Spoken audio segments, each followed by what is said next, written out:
Sorotan lainnya, Saudara Menteri Keuangan Sri Mulyani meminta temuan transaksi janggal senilai 300 triliun rupiah di Kementerian Keuangan diungkap secara terbuka oleh Pusat Pelaporan dan Analisis Transaksi Keuangan atau PPATK. Sri Mulyani menyatakan adanya data lengkap akan mempermudah Kemenkyu untuk melakukan bersih-bersih internal.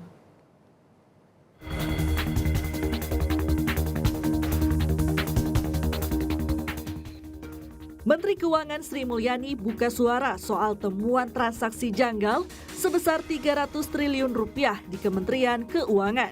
Sri Mulyani mengaku belum mendapatkan informasi detail soal transaksi mencurigakan itu.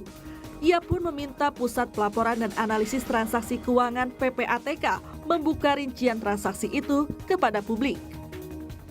Sampai siang hari ini saya tidak mendapatkan informasi 300 triliun itu ngitungnya dari mana, transaksinya apa saja, siapa yang terlibat. Saya tanyakan kepada Pak Ivan 300 triliun itu seperti apa Mbok? Ya disampaikan aja secara jelas kepada media. Siapa-siapa yang terlibat, pohon transaksinya seperti apa. Dan apakah informasi itu bisa di-share ke publik, apakah informasi itu menjadi bukti hukum? Monggo, makin detail makin bagus. Saya juga ingin tahu supaya saya tahu siapa saja yang makin terlibat sehingga pembersihan kita juga lebih cepat. PPATK sendiri mengklaim telah menyerahkan laporan informasi hasil analisis kepada Kementerian Keuangan. Laporan itu merupakan rekap dari ratusan laporan yang pernah dikirim ke Kemenkyu sepanjang tahun 2009 sampai 2023. Kepala PPATK Ivan Yustiavandana menyatakan PPATK dan Itjen Kemenkyu akan selalu mendiskusikan langkah-langkah yang tepat dan efektif terkait dengan dokumen-dokumen yang telah diserahkan PPATK kepada Kemenkyu. Hal ini akan semakin memperkuat kerjasama kami dengan Itjen Kemenkyu sebagaimana telah dilakukan selama ini.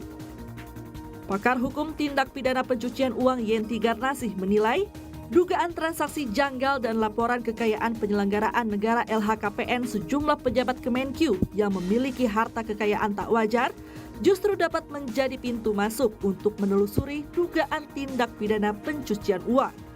Yenti lalu menyarankan agar Kementerian Keuangan meningkatkan pengawasan internal jika berkaca dari mencuatnya kasus mafia pajak Gayus Tambunan dan terakhir kasus Rafael Alun Trisambodo.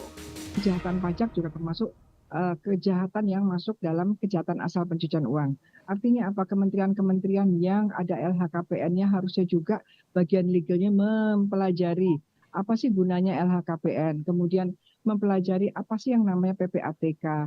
Jadi tidak bolehlah menyatakan mana datanya, siapa, kalau perlu sebut namanya, tidak mungkin karena ini belum ada upaya paksa. Kalau disebutkan sekarang hilang nanti, sementara PPATK belum melakukan langkah-langkah pengamanan kalau itu nanti ada, makanya namanya juga dugaan. Ini Pak, saya khawatir ini modus-modusnya modus-modus lama saja, tetapi mohon maaf kepada Pak Mas Pras, Baik. pengawasannya ini yang kurang sehingga ada kesan di masyarakat itu ada pembiaran, ini yang harus dijawab oleh kementerian dengan tata kelola bagaimana mengawasinya. Sebelumnya, Menko Polhukam Mahfud MD mengungkap adanya transaksi mencurigakan senilai 300 triliun rupiah yang melibatkan 400 lebih pegawai di Kementerian Keuangan sejak tahun 2009. Mahfud MD menyatakan, laporan transaksi mencurigakan itu bagian dari penegakan Undang-Undang Tindak Pidana Pencucian Uang. Tim Liputan, Kompas TV. Perkembangan informasi soal penelusuran dugaan transaksi janggal 300 triliun rupiah dan juga harta tak wajar pegawai Kementerian Keuangan akan disampaikan langsung jurnalis Kompas TV ada Jonah Hamonangan. Selamat siang Jonah. Kementerian Keuangan kabarnya telah memeriksa para ASN termasuk para pejabat yang viral karena memiliki harta tak wajar. Bagaimana hasil pemeriksaannya sejauh ini?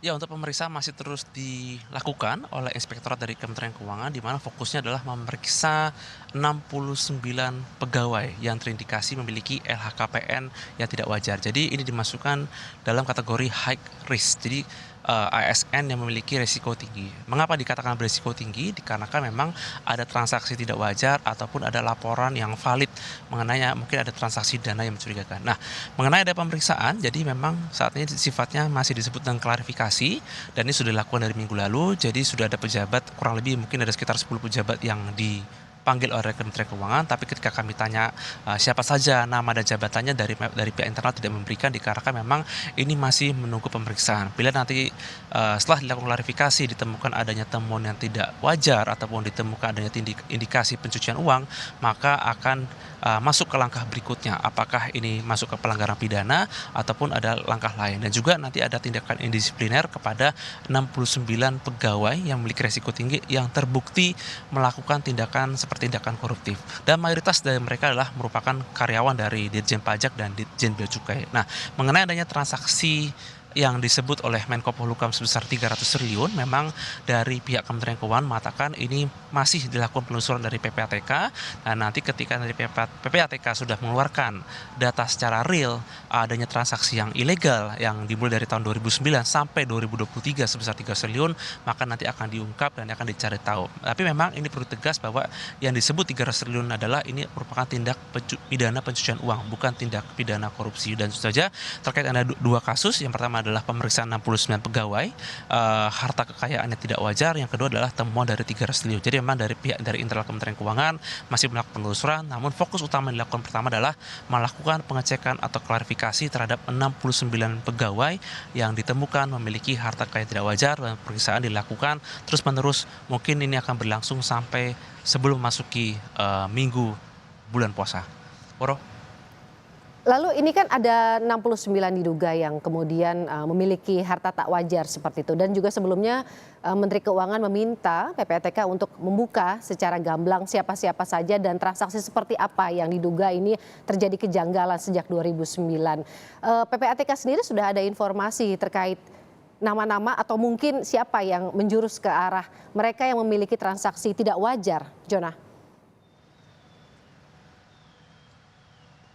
Ya, ini memang cukup menarik, Woro. Kalau kita dari statement dari Menteri Keuangan Sri Mulyani yang mengatakan bahwa PPATK harus memberikan data baik mungkin nama, jabatan dan transaksi seperti apa yang disampaikan oleh Menko Polhukam khususnya 300 triliun. Jadi memang ini ada dua masalah yang saat ini sedang ditangani oleh internal dari Kementerian Keuangan.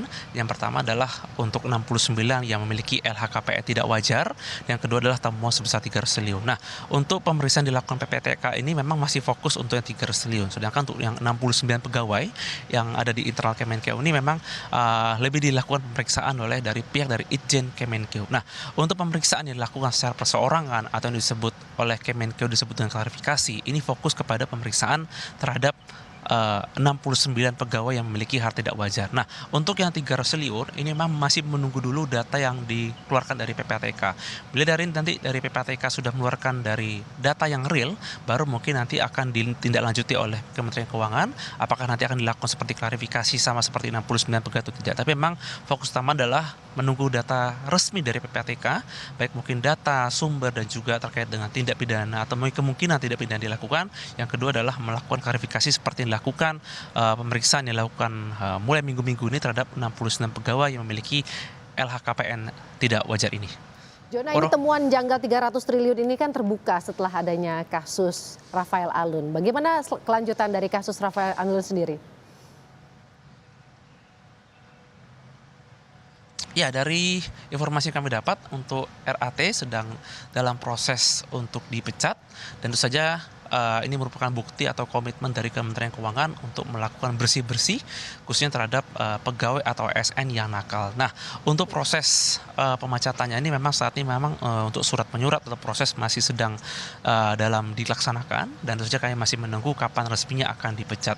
Jadi memang tindak lanjut dilakukan setelah KPK menaikkan statusnya ke penyelidikan dan juga dari Kemenkeu akhirnya memecat. Tentu saja ini merupakan bukti kuat Kemenkeu membersihkan dari aparat seperti RAT yang melakukan tindak pidana. Woro. Jonah Hamonangan, jurnalis Kompas TV dari kantor Kementerian Keuangan Jakarta.